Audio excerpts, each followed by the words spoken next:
Kapin 29 milyones ka pesos ng Mountain Bypass and Diversion Road sa Barangay Manaka, padulong Barangay Gala, sugda na ang konstruksyon. Ito ni Berno Texon ang maong balita niyang report.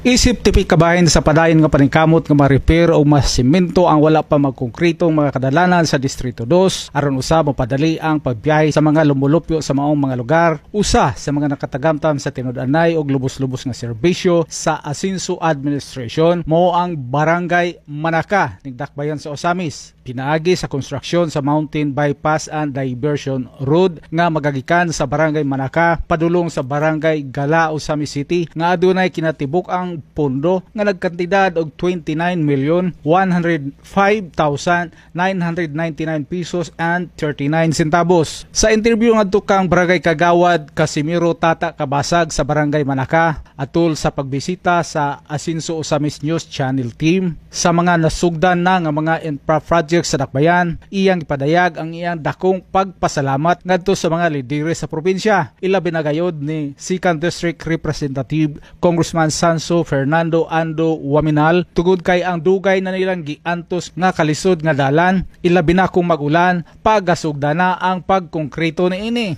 Dako kag pasalamat sa Ginoo labi na ni Governor, Congressman o ni Mayor Ende sa una pa karon Congressman na. Daghang kayong salamat kaayo ninyo kay sa nadugay na kung kay din hipaingon tos Gala pati gilisura ka istanan dalan yod labi na magulan.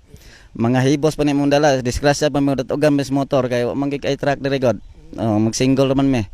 Bertin paita pagkaron nga mahumaning ato ang kontra karon ni Congressman. Pasalamat gyud dako kay sa nadugay na akong antos nila na karon masemento na hantos sa Gala. Gisay sa usab ni Konsyal Kabasag ang kalisod sa kahimtang sa ilang dalan kaniadto. Sumala pa niya daw sama kini sa sapa nga naughan tungod sa grabing kadaot niini. Naglibog atong dalana kay mura magsapa nga naughan ba kay ang kanal na mas tunga, ang kanal na sa Daplen, ang kanal na nas tunga tungod sa agis baha.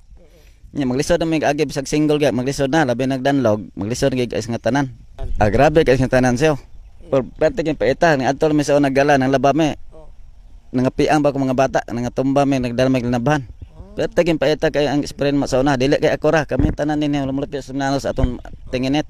Ang maong karsada gibana-bana ang adoy gitas-on nga kapin sa 2 kilometro nga nagagikan sa sitio Tuminano sa Barangay Manaka padulong sa Barangay Gala. Gipadayag usab ni Marcelina Cabellon, 50 anyos nga lumulupyo sa maong barangay, ang iyang pagpasalamat tungod kay makongkrito na gayod ang ilang karsada nga kaniadto lisod agian. Diin ubay-ubay na nga mga bisis nga adoy ng mga sakyanang nangalubong sa lapok og nadisgrasya tungod sa kadaot niini. Dako gyud kog pasalamat sa mayor nga naayo na gyud among dalan kay portejong paita og dili ayuhon kay daghan kaayong mga sakyanan na nga disgrasya da mga lubong.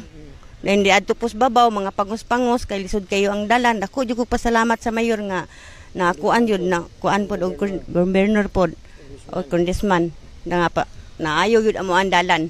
Gidugang og saysay ni Marcelina ang ilang kasinatian sa maong dalan. Matod pa niya tungod sa pagkaguba niini nakaangkon sila og pipila ka mga pangos sa lawas. Experience mo ani nga dalan nga tumba. Oh, dagko kay mig mga pangos sir oy naro mga pangos na mo di adtong babaw oh. Purtig yung paita manggali dan ayo ra gyud among dalan na kuan ra gyud naabot ra gyud ang akong pagampo nga na ayo ra gyud amo ang dalan. Pinaagi sa tinud-anay og lubos-lubos nga serbisyo sa Asinso Administration, ilabi na sa hingpit nga pagpakabana og pagpangga ni Congressman Ando Waminal alang sa mga katawhan sa Distrito 2. Usa na usab dakong hagit sa transportasyon og kadalanan ang mahatagan og kasulbaran nga klaro nga nagpakita sa ilang katumanan sa mga saad og tinguha nga walay dapat mabiyaan sa kalambuan aron ang mga lumulupyo sa Distrito 2 ug sa tibuok Misamis Occidental mahatagan sa mga programa o proyekto alang sa pag-asinso. Alang sa Osamis Today, ako si Bernal Texon. Salamat Bernal.